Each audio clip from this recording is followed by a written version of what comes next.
మరి ఏం చేస్తామండి. వాళ్ళ అమ్మ తాలూకా బ్రెయిన్ క్రిమినల్ బ్రెయిన్.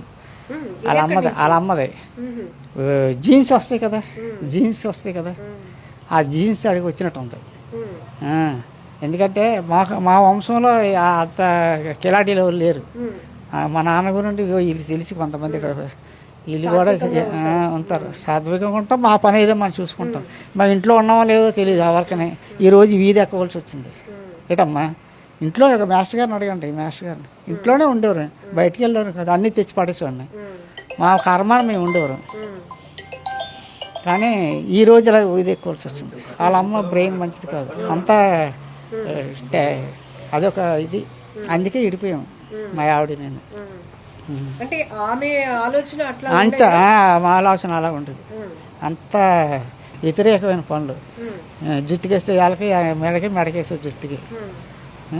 కూరని తిండి, కూరని బట్ట ఇట్టానమ్మ నేను.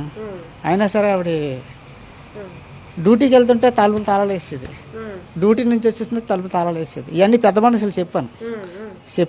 ఎవరైనా అలా చేస్తారా? నేను ఎక్కడంటే దూరంగా అడవుల్లోకి ట్రాన్స్ఫర్ చేసేస్తే బాగుంది, మళ్ళీ ఎక్కడే వచ్చావు ట్రాన్స్ఫర్ అయ్యి అని అలా ఎవరైనా అంటారా? ఇలాంటి బాధలన్నీ, రకరకాల బాధలు, చాలా బాధలు పెట్టింది.